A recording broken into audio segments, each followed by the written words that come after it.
He even started crying and then ran away, leaving the nightclub. Then about a month later, I found a disturbing love letter in my mailbox. It was creepy because he had delivered it himself to my house, meaning that this guy had followed me to my door before and found out where I live. Fast forward 1 year, and I don't go to the place I met him anymore because he practically lives there. My friends told me he hangs out there every day, almost like he's waiting for me to show up. We moved after a while, and during that summer at the new place, I started noticing that guy at the mall. At first, I thought it was just a coincidence, but then a shop owner I know well tells me that the guy's been following me, and even hides when I turn around. That really worried me. So I shared the whole story with the shop owner. He was concerned too, and promised to let other store owners know about the situation. He also assured me that he would call security the next time if he sees that creepy guy following me. I now have my own first professional level full-time stalker, and my boyfriend and I were clueless about what to do. My family was just as lost, and we were super worried. The police couldn't do much since this guy wasn't doing anything harmful at the time. It's been well over 2 years, and things are tough. I don't want to work as a waitress even though I really need the money, because I know he would find out where I work and then sit there all day and night just watching me. I try not to work anywhere near the place I first met this guy, especially around the city center. Going to the mall alone is a no-go for me now. I always bring my boyfriend along. There are specific supermarkets and cafes I steer clear of because I know he hangs out there, hoping to see me. It's disturbing because I don't even know his last name, but he has a strange control over where I can go or not. I really wish I could leave the city, but it's not easy. Even if I manage to go somewhere else, he knows both my first and last name, and all I know about him is his first name and what he looks like. It's kind of scary because he could find me easily. The situation might get even riskier once I finish university. I'm aiming for a teaching position, and they put all your information on the internet. So it makes me worry about my safety and what he might do. Thank you for listening till the end. If you enjoyed the video, then don't forget to give us a like.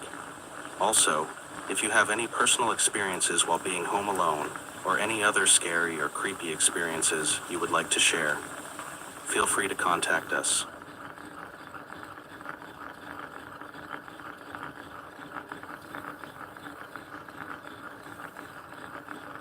Really quickly before we get into these stories, I uploaded this episode 2 days ago, and then months ago I accidentally had put in a story twice in an episode from months and months back.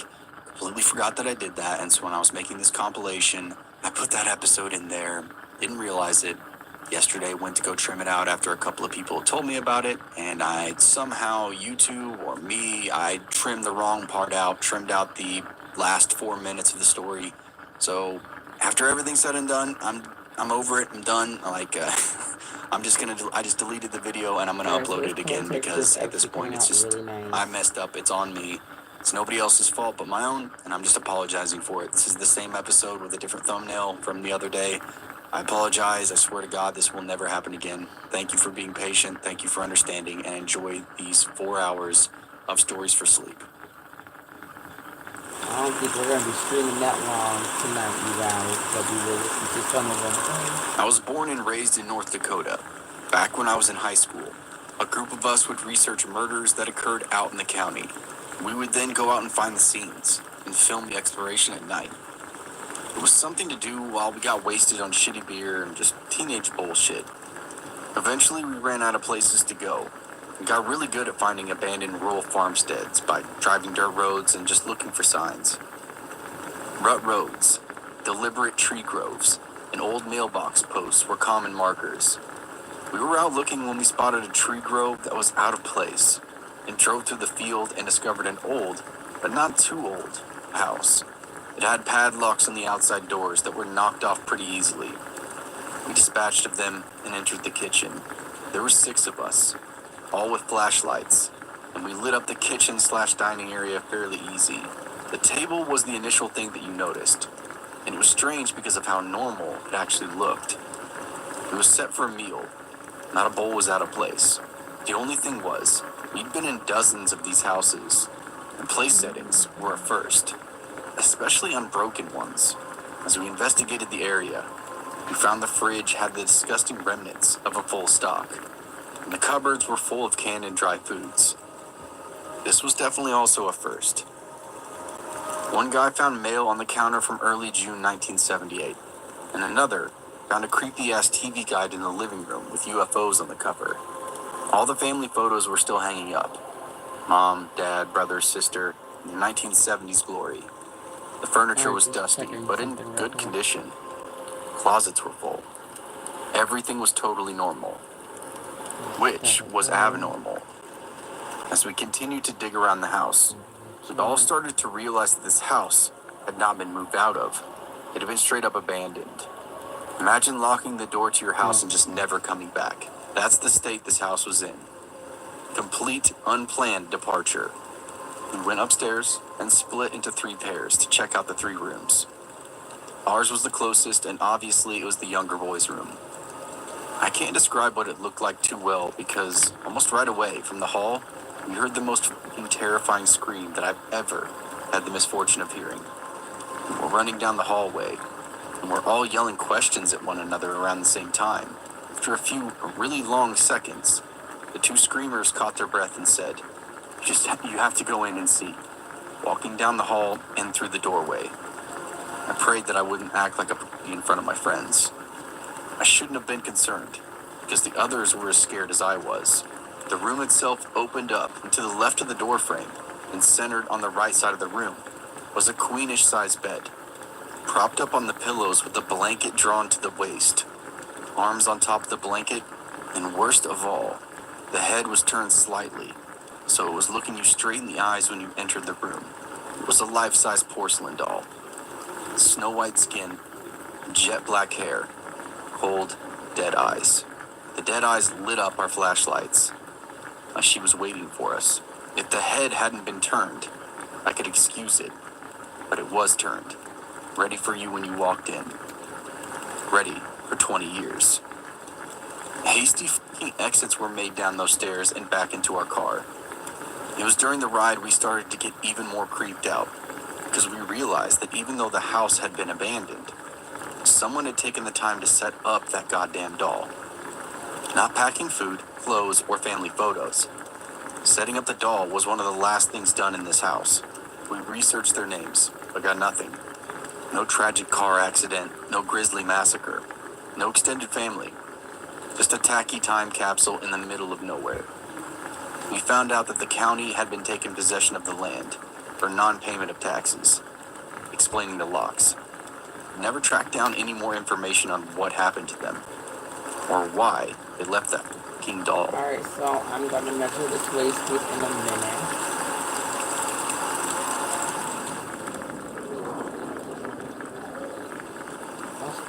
It's 11:04. When I was 14, I was asked to babysit my 3 younger cousins, ages 8, 4, and 1, in an extremely rural, mountainous part of Pennsylvania.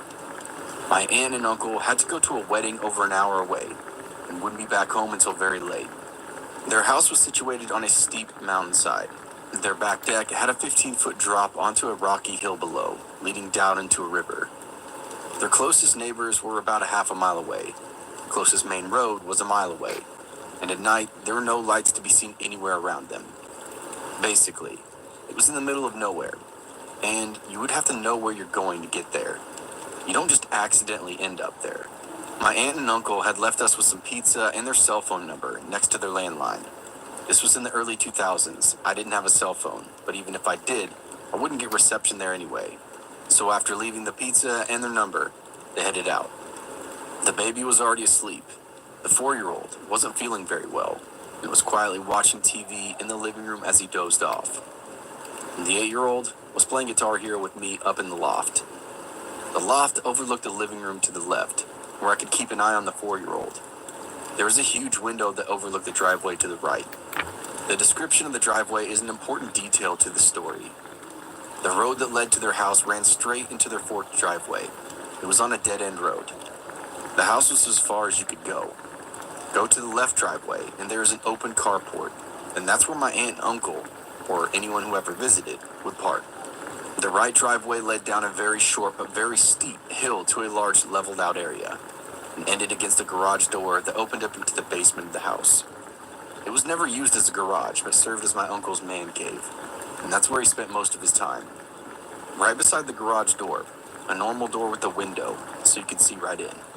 But this driveway was exclusively used by the kids as a play area, because it was the only flat part of the yard-like area on the property. And being on a mountainside, there isn't really much room to play safely. No cars ever drove down there, ever. There are too many toys and bikes in the way, and friends and family knew about this. It was 10 p.m., pitch black outside, no moon to illuminate the area either. My cousin and I were still playing Guitar Hero when headlights caught the corner of my eye, and not the headlights of my aunt's minivan.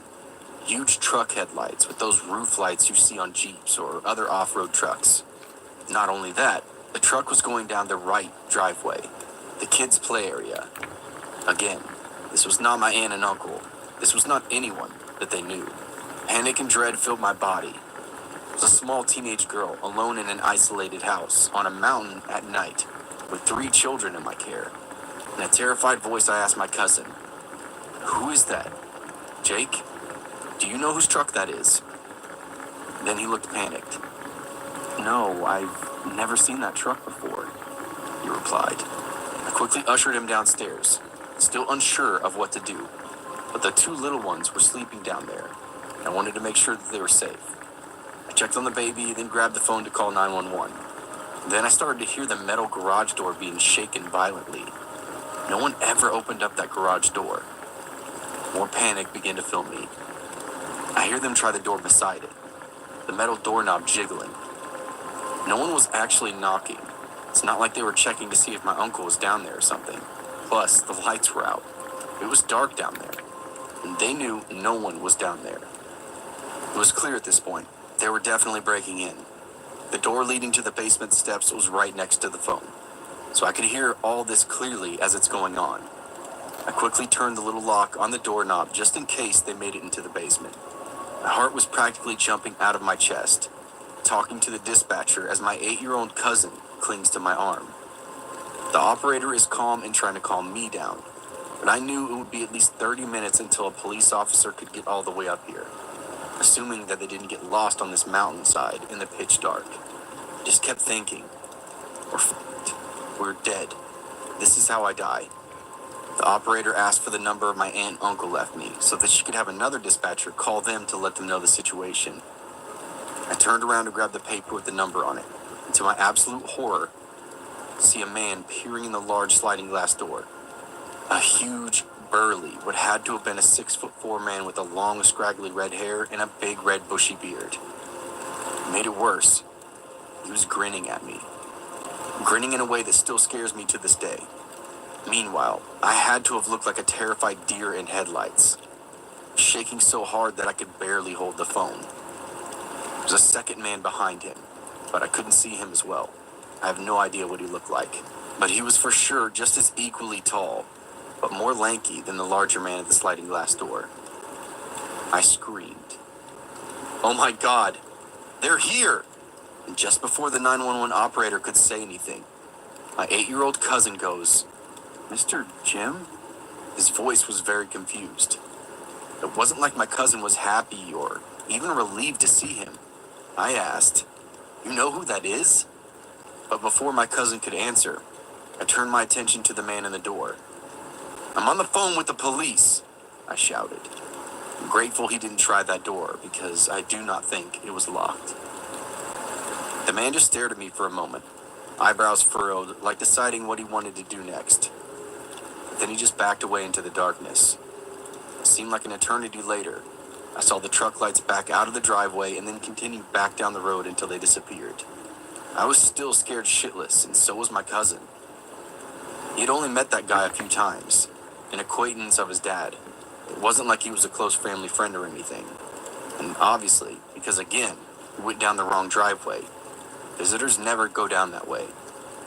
The 911 operator asked for a description of him, then told me they'd gotten in touch with my aunt and uncle and that they were on their way home. She stayed on the phone with me until a police officer showed up a little bit later, just to make sure the men were gone, and then they stayed with us until my aunt and uncle got home, so they could ask them a few questions.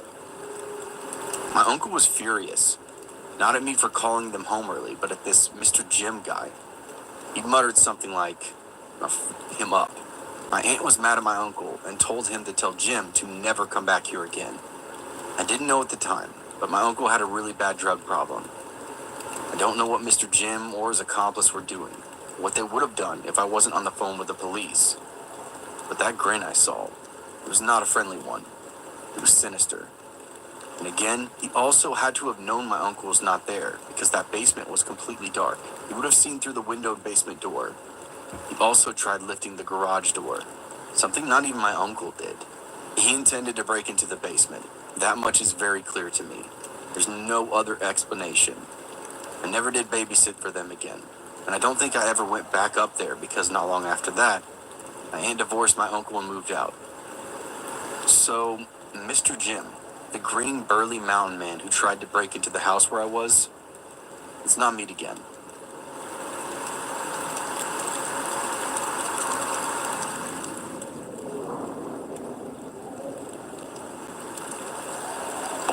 And there was a small old digital clock between the wall and the cot. I fell asleep in my usual manner, facing the wall, back to the room. At 2:48, and I'll never forget the clock since it was the only thing that I could focus on, I woke up very suddenly. I was immediately frozen in bed. My heart was racing. My throat went tight, and I couldn't swallow. This was primal fear at its best. I couldn't roll over to check, but I swear, even now, that something was standing over me. Everything in my instinct told me not to turn around. It felt like my life was depending on me staying right where I was. During this time of intense fear, I kept seeing images in my mind, flashes of gore and horrible things. I could also hear a laughing in my ears, but not the voice of just one person laughing. It sounded like I was in a room with thousands of voices laughing. I remember for the first time having suicide run across my mind during this overwhelming, fear-driven time. I should note here that I'm not, and I've never been suicidal. When that feeling went away, the last thing I remember hearing in my mind was, not this one. I looked at the clock again, and only 9 minutes had passed. The longest 9 minutes of my life. A few hours later when I got up, I decided I was going to get the hell out of there as quickly as I possibly could. I skipped the shower and breakfast and sat in the van waiting for the rest of my team. As I was waiting, Drew's brother came out and spoke with me. And in one sentence he said, "I'm sorry I couldn't help you this morning." As he said it, he had tears in his eyes. He honestly looked like he was going to be sick to me. The look of hopelessness in his eyes still haunts me to this day. 2 weeks later, we got word that Drew's brother had killed himself just before 3 a.m. Ever since the incident, I still occasionally will have dreams about that laughing. Part of me wonders if I would have just tried talking to his brother, maybe things would have been different. I never spoke about this to anyone but my husband. It brings back a chill to my spine just writing this down, and an overwhelming sense of guilt. I don't know what to make of it, or what the hell really happened inside that house, and part of me never wants to know either.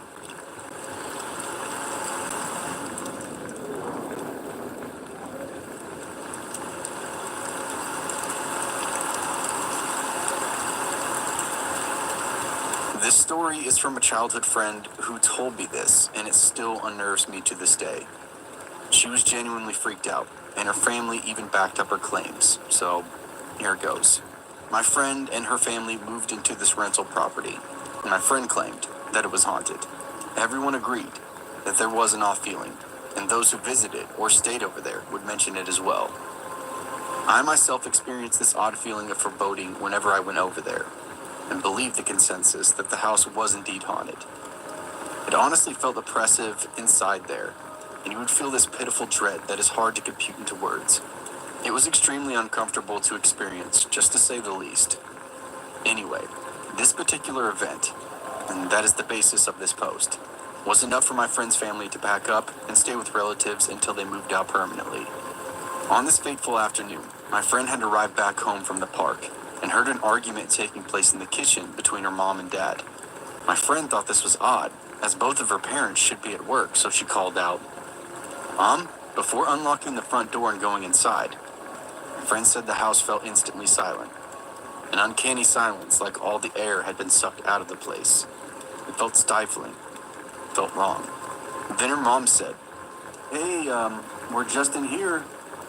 My friend was just outside, closed the kitchen door at this point. It froze beyond opening. It was her mother's voice, but there was something off. Like the cadence was missing that made it actually her mother's. It sounded flat and unnatural. Friend decided to bolt back out the front door and wait until her brother came home. She said as she turned back, she saw her mother peering at her from the lounge room window. But it wasn't her mother. The face was the same. Everything was the same. But her face was devoid of anything that actually made it her mother. There was no recognition on her mother's face. There was no indication that she was looking directly at her daughter. There's no emotion in the expression. Nothing. The eyes looked unstaring and utterly blank. My friend screamed and ran down the street to her mother's work and confirmed that she was there this entire time and had never been at home. Initially, my friend's mother reasoned that someone must have broke in, but at a later investigation, it proved nothing had been stolen. The back door was locked, as was the front door when my friend came home. No one could rationalize who my friend saw in the window and why it looked so much like her mother. So that was the deciding factor to nope the f*** out of there and find somewhere else to live. The landlord of the house denied anything like this had happened while they lived there, but did admit the tenants didn't stay long, saying there was something wrong in the house. My friend also told me that she was the only one who actually saw anything definitively sinister inside that house. But her family said they definitely felt an evil presence there, which ultimately manifested into the doppelganger experience that my friend had had. Utterly terrifying.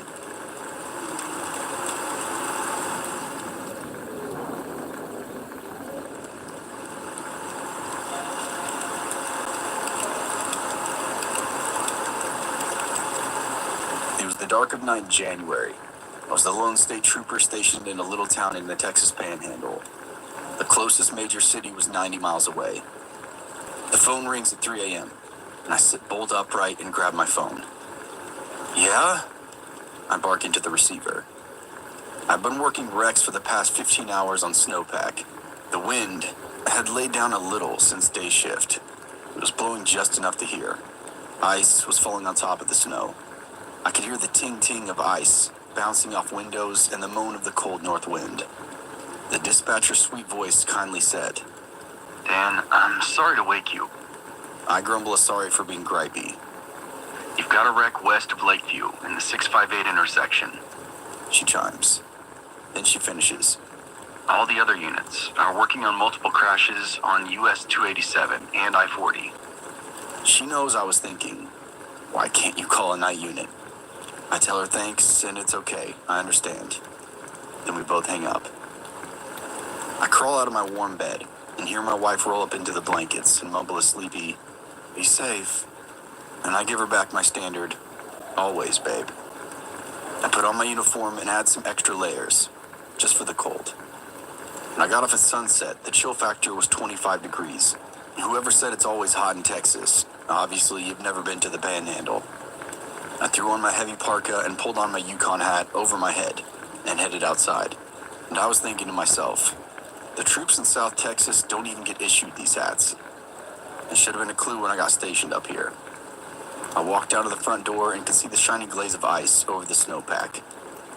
Little pieces of ice bounced off my hat and my shoulders as I walked towards my 1987 Ford Mustang. If you're not familiar with this car, it's awesome on dry pavement. It's fast and light, so that pretty much means it's gonna suck on snow and ice. I look at my pony and it resembles an igloo. After breaking up the ice off the door handle and keyhole, I bang on the door to get it open. It cracks and pops as I pull it open. I turn the key and the 50 SSP police engine roars to life. Usually I get a warm fuzzy feeling when I hear that rumbling sound, but I know she's gonna handle like a seal on ice, so I'm not warm and fuzzy about it. I checked 10-8 with dispatch and asked for the temperature. This is an 80s model's car, and it doesn't give a heads-up display with a ridiculous amount of information on it like the temperature. 12 degrees. A familiar voice cracks over the Motorola radio. Good grief, I mumbled to myself. It should have been a Florida trooper. I grabbed my heavy-duty ice scraper and got to work on the windshield.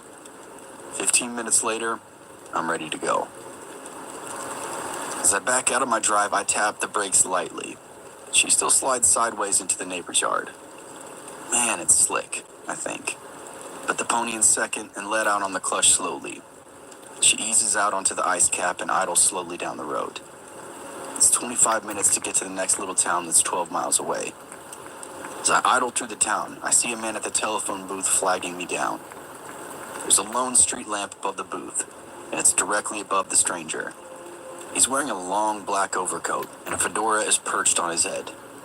His head is bent down slightly, so there's a shadow over his face. I can barely see his nose. This guy is around 6'8", and he says in a deep, shaky voice, "I'm sure glad to see you." Now this guy is creepy. I mean gates of hell creepy. As an armed Texas state trooper. Oh, it died and we was chilling. Oh my goodness. Okay.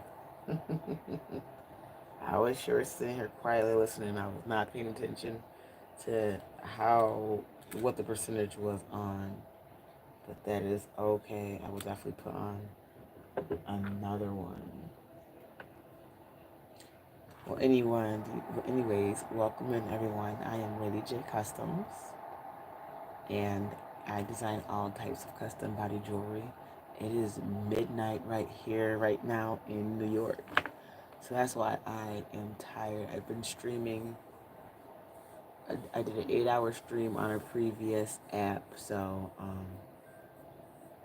I'm already tired. But it's been an awesome day. No worries and no complaints. I've been packing orders, creating custom orders, and getting shipments sent out. So that part. I'm waiting for this other phone to turn on and then we can get back into it. Okay. So basically I will be doing nightly lives with scary stories. And we'll vibe out for a few hours while I create more merchandise for the jewelry store here. So welcome in once again. I am Lady J Customs. And we're just waiting for the music to come back on.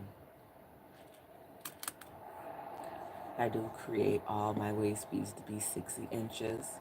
And they are on thread. If you need anything larger than 60 inches, let me know. I definitely can accommodate that, and that's definitely not a problem. I do create jewelry for men, women, kids, and events of all sorts.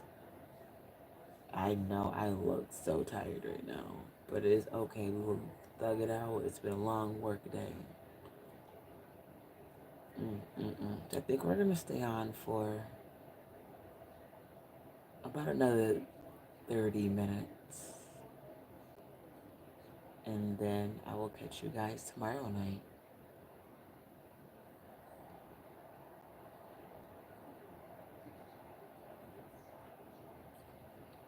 Alright, I'm thinking of the next color scheme, but I think we might just get into doing some purple.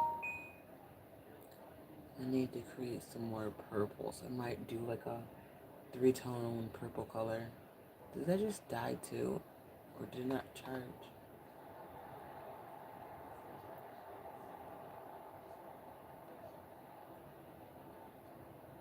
At 96%. Okay, I'm like, what is going on?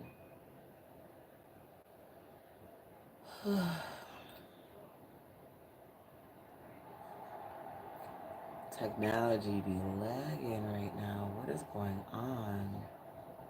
Alright, so let's get into some more scary stories. Like I said, we'll be on for another 30 minutes, and then I will end the live and shut the jewelry store down, and I will catch you guys tomorrow evening.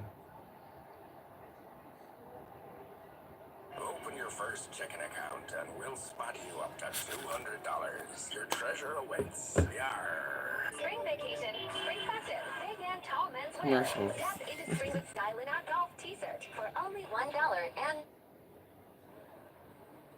Oh, here we go. Last winter, I went on a trip to see a few friends from college. The drive over was 18 hours, so I did it in two 9-ish hour sections, staying at an Airbnb on the way. It was the same thing on the way back, too, but I booked a different Airbnb just for fun. I guess I thought it would be nice to see some different areas and whatnot.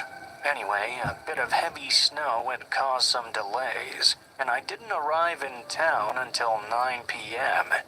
It was a very small area, which I was already aware of because there were pretty much no big towns or cities at the halfway point of this 18-hour drive. The last Airbnb had been in a small town as well, but this one was noticeably much smaller. A few stores bordered the road, but all the houses were either on farms or super far apart from each other. When I got to my Airbnb, it was no different.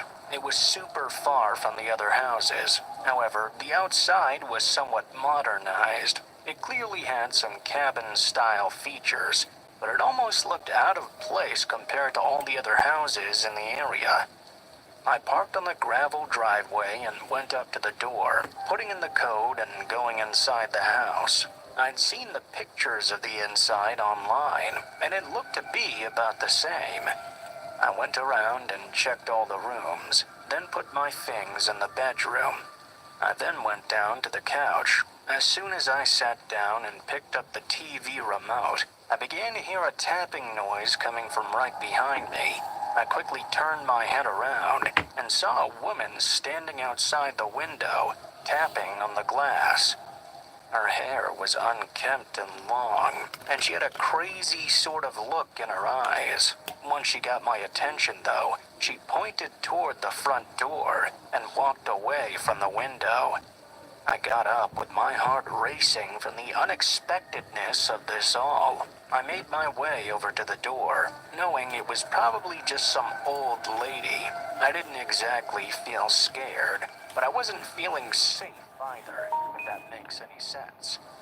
I cracked the door open just enough to talk to her. The woman smiled and said she needed some assistance. I waited for a moment for her to explain what was going on. But after a while, she still hadn't said anything. I asked what exactly she needed help with. She looked behind herself, saying she had lost something in the road just outside the house. I looked out there, not being able to see anything past the low lights of the Airbnb. "I'm not really sure if I can help you with that," I said. Her smile immediately left her face, and then she repeated herself like a robot. The entire thing, too, word for word about her losing something out on the road. "Yeah, I know, but I don't think I can help. I'm sorry," I said. I closed the door and waited for a minute until I could leave, then went back to the couch. I wasn't sure if she was just some crazy old lady, or if there was something more nefarious going on, but it was very strange. I relaxed a bit and turned on the TV, watching some shows until 11 p.m. At that point, I got tired and climbed into bed. I think I still felt a bit uncomfortable, though, because I found it very hard to fall asleep. All I remember is laying in bed restless for a whole hour. I was abruptly woken up sometime in the middle of the night to a sound coming from the front of the house. It was quiet, but with the rest of the house being completely silent, it really stood out. My mind immediately went to that woman from earlier. I got up from the bed and nervously walked down the hallway, then looked at where I was hearing this from, the front door. I rushed over to stop them, but the door had opened just as I got my body against it. I pressed all my weight into the door, as whoever was on the other side seemed to try and do the same. I'm a pretty big guy, so whoever was out there must have had a fair deal of strength. For a moment, it felt like they might actually overpower me and force the door open. They gave up after a few seconds of pushing, though, I'm and looking for the sprinted needle. down the driveway. I locked the door and ran to the window, trying to get a good Okay, view of who was out where there, did the but needle they were go? already I gotta past the take this line here. of light. I thought through my options Okay, I for a found the second, needle. I was then like, ran to what grab is... my things from my bedroom and went out to my car. I drove away. I didn't want to be at that house any longer. I knew police in a small town like that wouldn't be helpful at all. I don't know who was behind that door, but I'm sure they had to have been associated with the woman from earlier that night. If I had went out to help her, or if I had woken up even a moment later, I don't think I would have been seen again after that night.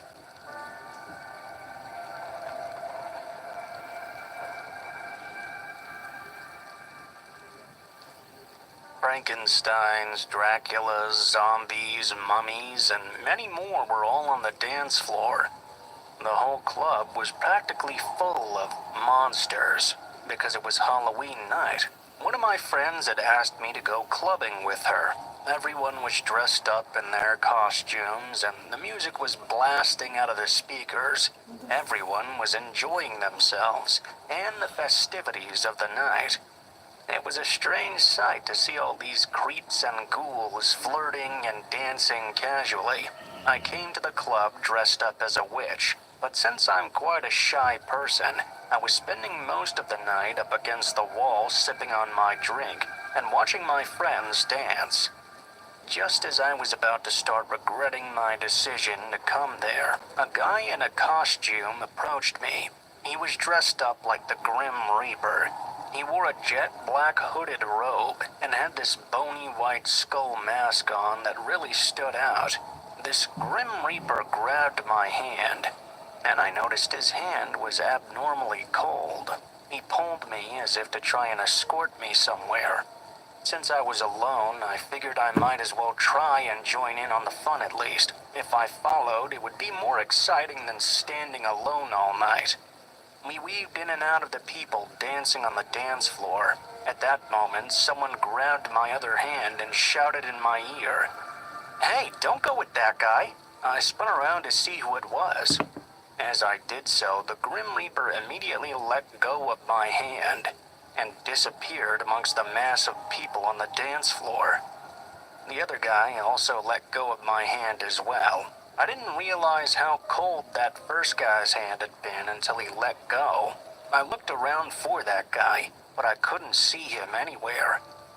The next morning, it was reported in the news that some of the residents nearby had found some Halloween costumes strewn about the neighborhood. One of them was the Grim Reaper costume, and there were a couple of others as well.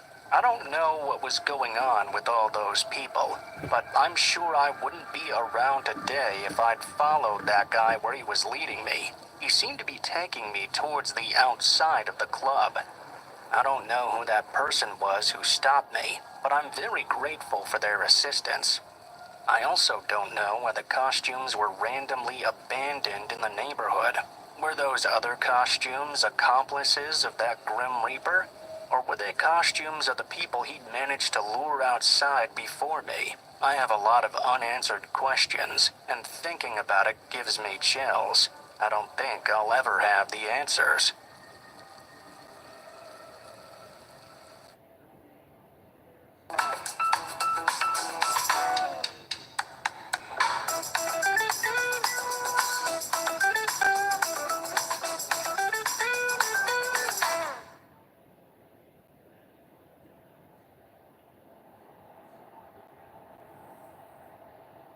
When you call John Betlam this March, we can get you the year's lowest price on new high-efficiency heating and air conditioning that can cut your energy use by up to 30%. Right now, we're able to offer system and utility rebates. We can help you save thousands, and with financing, you can upgrade for a low monthly payment. And these systems are really amazing, so call us now. It's the year's best deal for 1 month only. Trust John Betlam and Carrier. Turn to the experts and save.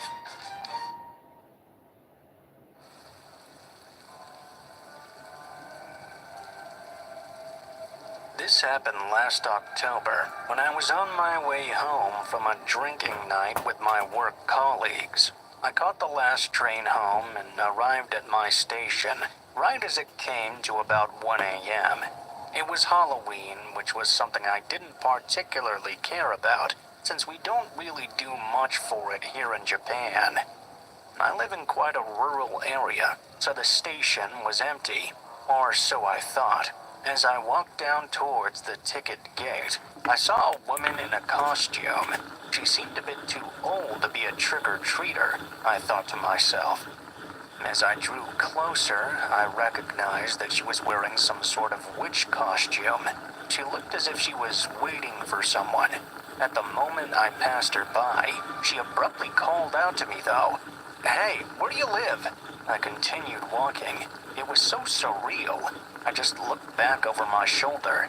She was stood there staring at me.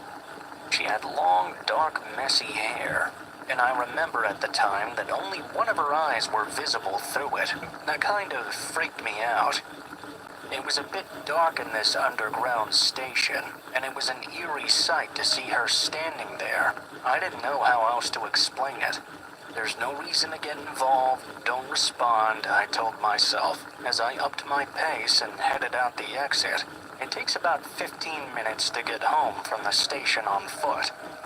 At that time of night, in my rural area, I knew there would be practically no one out on the streets.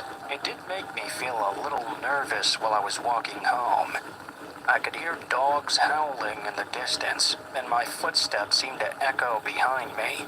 It was all adding to this eerie ambiance. I kept looking over my shoulder.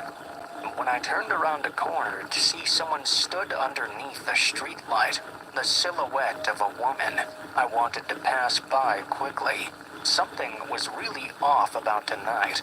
The first time I'd ever felt this way on Halloween. "Where do you live?" a familiar voice asked. Shivers raced up and down my spine. It was that same woman in the Halloween costume from the station. I looked back, and she took a step toward me. I started bolting. I ran, checking over my shoulder. I ran out of breath eventually, and got a real stitch, too. Goddamn beers. I had to stop in a dark alleyway to take a break. I looked back behind me, and I couldn't find that woman anywhere. I walked down the alley, feeling a bit relieved. "Where do you live?" My heart froze. What the hell was happening? I was shaking. This time I didn't see her at all. I didn't even hear her coming. It sounded as if she was directly above me or something. I spun around in every direction. I was really panicking now. I shut my eyes for a second, and when I opened them, I saw her emerging from behind something, slowly walking toward me. "Where do you live? Why is this happening to me?" My legs were trembling. Even though I was still drunk, I'd never felt fear like that before or since. I didn't know what to do. This lady wouldn't leave me alone, and if I walked all the way home, she would surely find a way to follow me. I pointed to a random house across the street from the alley and blurted out that I lived there. The woman in the costume turned her head slowly toward the house I was pointing at. She then gave a big smile and looked back at me one last time, then back toward the house. With that strange woman now distracted, I took my opportunity to run for it again. I looked over my shoulder to see if she was still following me, but she was just stood still, staring at the house I'd pointed at. She was so creepy. Was this some kind of Halloween prank? I had no idea, but I didn't want to find out. I got home and triple-checked all the doors and windows were locked. I stayed up half the night, watching out the window to see if the woman was out there somewhere. I didn't see her, though. Time went by, but I couldn't forget about that strange experience. I can't really remember her face that well, and my memory's a little bit hazy from being drunk. I still get shivers every now and then when I think about that night. A few weeks after the incident on a Sunday, I was taking a walk with my daughter in the neighborhood. I noticed a moving truck, and the truck was parked right outside the house I'd pointed at that day. I remember that woman's voice, asking me where I lived. I shuddered. I thought to myself at the time, surely it's a coincidence. The people who lived there were just moving out for something else. But honestly, I wondered if maybe she did something to them that made them want to move out. The owners of the house came out holding boxes and looked exhausted and miserable. Something must have happened there. I could still hear that woman's voice ringing in my head. Where do you live? I grabbed my child's hand and started to walk away as fast as I could. I don't go anywhere near that area now, if I can avoid it.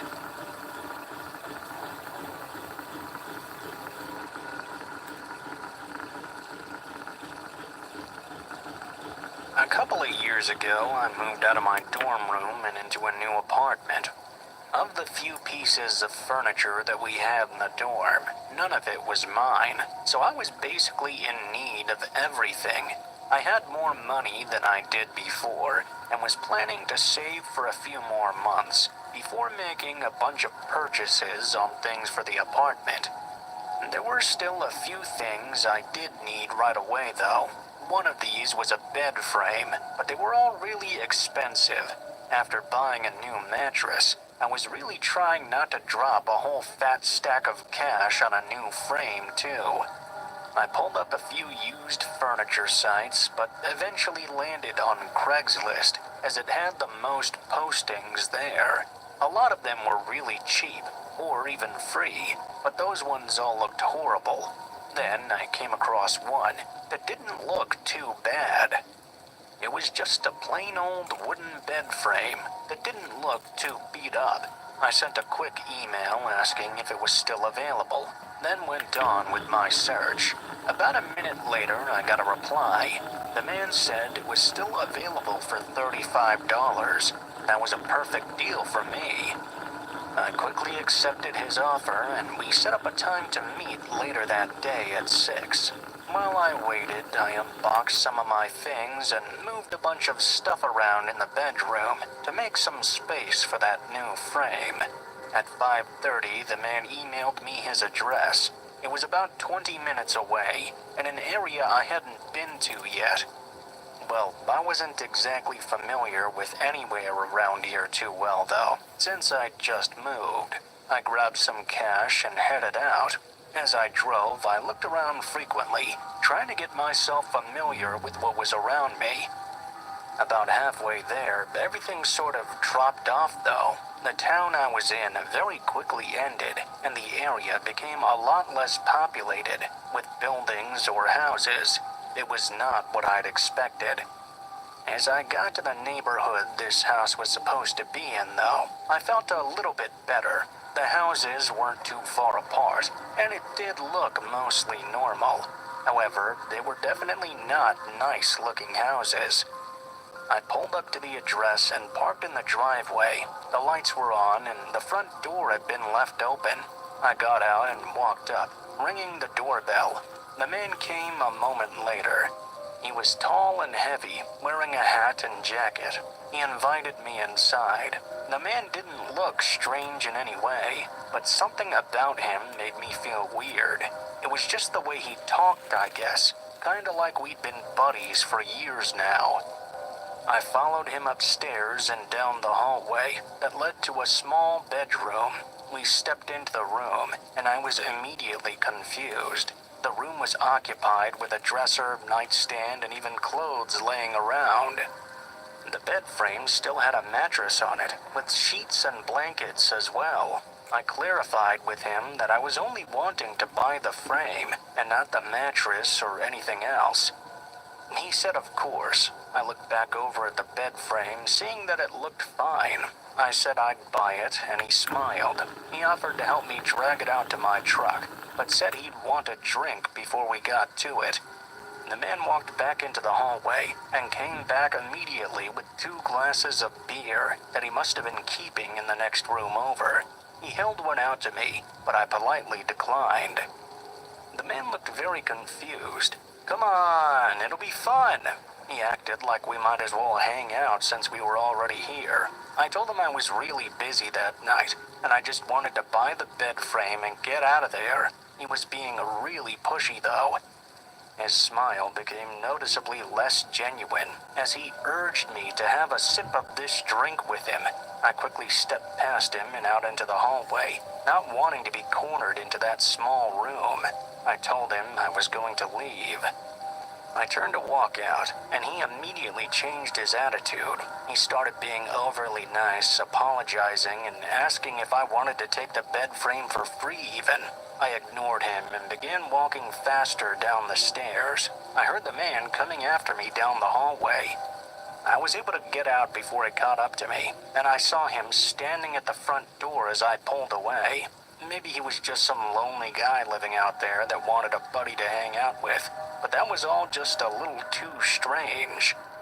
I mean, the supposed bed frame and room it was in were clearly in use by someone.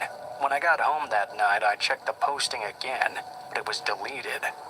From my memory, though, I knew the bed frame was shown by itself with no mattress or anything on it. Now that I thought about it, that made it even stranger that it wasn't like that when I got there, considering his intent had been to sell it. But whatever that man was up to, I didn't like it, so I just got out of there. If you're thinking about getting great internet at a great price, good thinking.